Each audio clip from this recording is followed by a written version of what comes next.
Page 76, English folk song. We're getting some more music theory here, and it's sort of important you understand this because we talk about it quite a bit. So if you're going to understand what we're talking about, you need to understand this.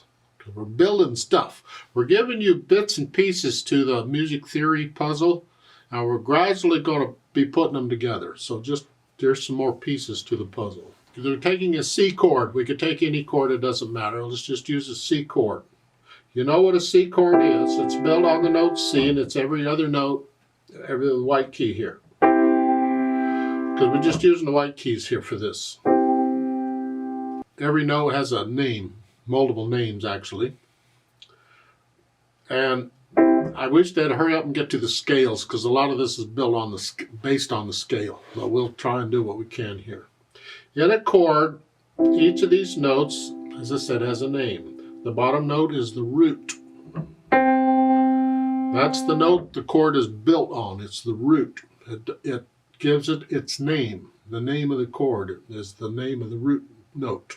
The middle note is the third, and the upper note is the fifth. You see they're numbered. All the notes have numbers too. This is 1. We don't start with 0 in music. We start with 1.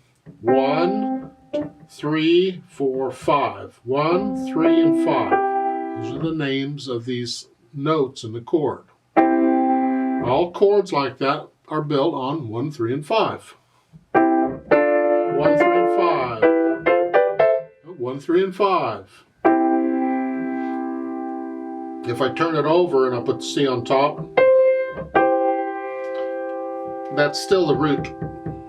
Now it's 3, 5, 1. So the numbers don't change because of where it's at. They're assigned according to where you are in this position. So changing the position does not change the numbers. It's here. That's what we're really after here. On a block chord, you get them at the same time. We've had that before. And a broken chord, you get them at some pattern. They show here, but it could be any pattern. But the point is that the names stay the same. This is always the root, this is always the third, and that's always the fifth. Keep it in mind. Now let's see what's happening with this English thing here.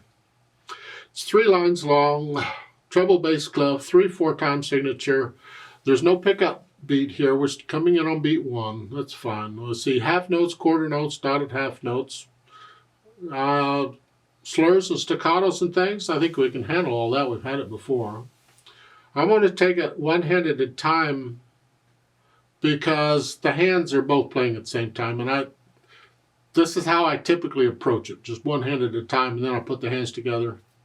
But here, the right hand starts here in this position. And it's 1, 2, 3, 1, 2, 3. Do you recognize all those notes are part of a C chord? You learn to recognize these in the music because, oh, it's just a broken C chord. Then a measure rest. Notice that measure has a whole rest in it. Remember I told you a whole rest gets 2 duties, double duty. It can be the same as a whole note, or it can represent a whole measure. Here, the whole rest gets 3 counts because that's what a measure gets. Yeah, it's okay. That's basically what the right hand is doing throughout. Left hand, we're starting with a C chord, a block chord. Try and get them down at the same time. That's tied for 2 measures. I'm tired of playing that. I don't want to do that. And then third measure is, and this is basically what the left hand is doing. Oh, isn't this fun? Well, put them together. You're here. 1, 2, 3, 1, 2, 3.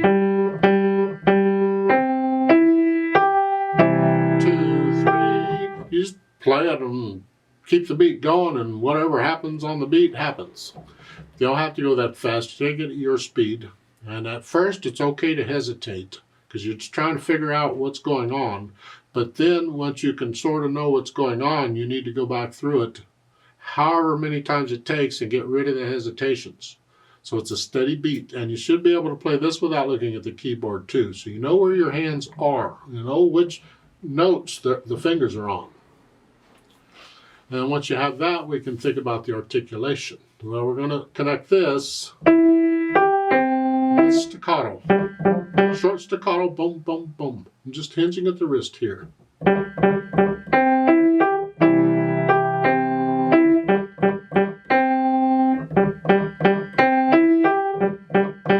Just a combination of stuff going on there. You can do that, I hope. For the dynamics, MF, mezzo forte, that's the melody.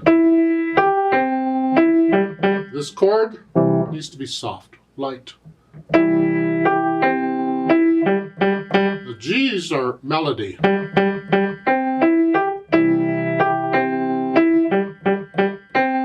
Measure what, 9 it is, it goes up to loud. Just more weight, boom, boom, boom. And then you're gonna echo that, it's soft. And then like you were at the beginning.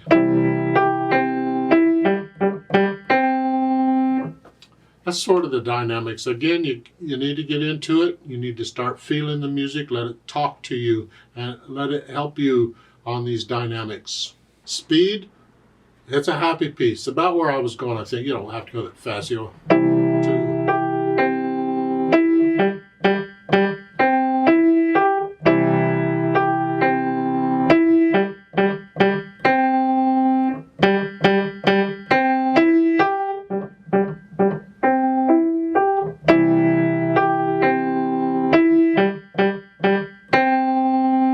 Whatever. I put in the phrasing because I felt the phrasing. If you feel it, you put it in. The sentences, to me, that's a sentence. It's a thought. And then lift up. So it's working out to where it's about every 4 measures. Is it? And then you lift up. Now, in this music, occasionally you get between the stabs or under the staff, the bottom staff, you get a line going across the measure. It's like on measure 4, there's a line going across, and measure 5, there's a line underneath it. Well, that's not part of the music. It has nothing to do with the music. You normally wouldn't see that.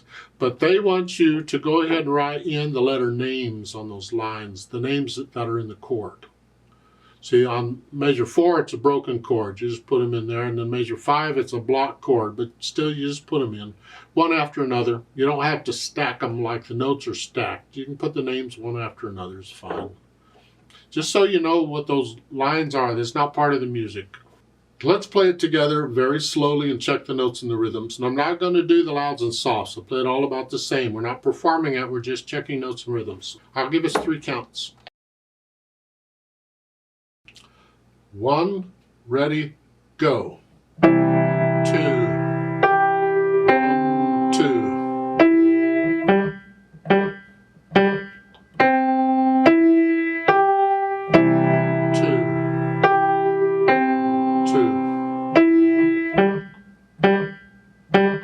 1, 2, 3.